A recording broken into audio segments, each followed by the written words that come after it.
একটু এগিয়ে আসতে অনুরোধ জানাচ্ছি। এরপর আমরা বরণ করে নেব বর্ধমান পৌরসভার এনসিআই, যিনি সংস্কৃতি এবং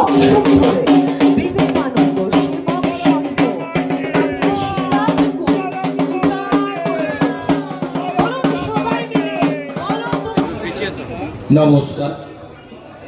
প্রতি বছরের মতো এবছরও বিবেকানন্দ সেবক সংঘের 21তম দুর্গাপুজোর শুভ সূচনা হতে চলেছে খুঁটি পুজোর মধ্য দিয়ে। আজকে খুঁটি পুজোর সঙ্গে সঙ্গে প্রতি বছরের মতো এবছরও এই খুঁটি পুজোর দিনে স্বেচ্ছায় রক্তদান শিবিরেরও একটা আয়োজন করা হয়েছিল। তার মঞ্চে তমালদা এরকমই করে, সবাইকে ডেকে নিয়ে এসে বারবার নিজে পরিচয় করায়, আমাদের ঘোষক নিজে করে, তারপরে এত সময় নিয়ে নেয়। যদি এত বড় পুজো তমালদার কাছে আমি প্রথমেই আবেদন করব, কয়েক বছর ধরে তুমি কিন্তু কার্নিভালে প্রাইজ পাও না, এবার জানি বড় কার্নিভালটা করা হয়, তুমি যাতে এবার প্রাইজটা পাও। শুধু পুজো নিয়ে আমাদের আটকে রাখবে?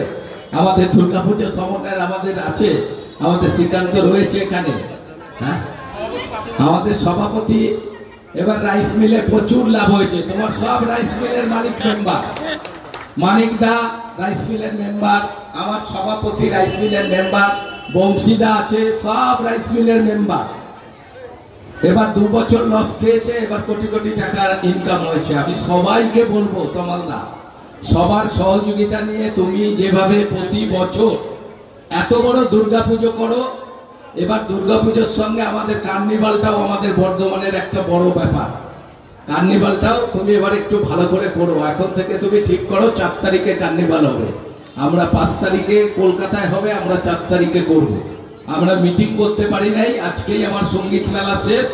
আমি কাল কি পরশু দিনই আমি দুর্গাপুজো কমিটির সবাইকে নিয়ে আমি মিটিং করে তারপর আমরা কার্নিভালের সব ঘোষণা করব। কিন্তু আমি 4 তারিখে হবে, কারণ কলকাতা যেদিন হয় তার আগের দিন জেলাগুলোতে হয়, তাই আমি 4 তারিখ আগেই ঘোষণা করে দিলাম। এত বড় পুজো বিবেকানন্দ সেবক সংঘ, এবং তুমি ঠিকই বলেছো, আজকে তুমি যে লোকগুলোকে এই সকালবেলায় এখানে হাজির করেছো, এই লোকগুলো কিন্তু সব সময় একসঙ্গে এত লোক কোথায় থাকে না, কোথায় থাকে না। আজকে যারা আমাদের শহরকে পরিচালনা করছে, শহরের বিভিন্ন সামাজিক কাজ থেকে উন্নয়নমূলক সবকিছুর সঙ্গে যারা যুক্ত, তার মূল লোকগুলোই আজকে আমাদের এখানের মঞ্চে উপস্থিত রয়েছে।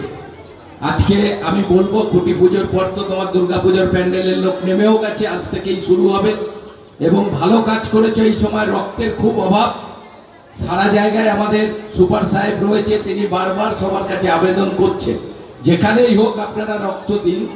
এই সময় অনেকে রক্তদান শিবির করে না গরমের জন্য, কিন্তু এবার এই রক্ত না শিবির না করলে প্রতিদিন হসপিটালে মনে হয় 35 থেকে 40 বোতল শুধু থ্যালাসেমিয়াকে রক্ত দিতে হয় বর্ধমান হসপিটাল থেকে। তাই এত রক্ত যদি মানুষকে দিতে হয়, মানুষের মধ্যেই এটা করতে হবে। এত ভালো একটা জিনিস খুঁটি পুজোর দিন তমালদা তার সহকর্মীদের নিয়ে এইভাবে একটা রক্তদান শিবির করছেন। আমরা আশা করব রক্তদান শিবিরে যাতে বেশি সংখ্যক মানুষ রক্ত দেয়।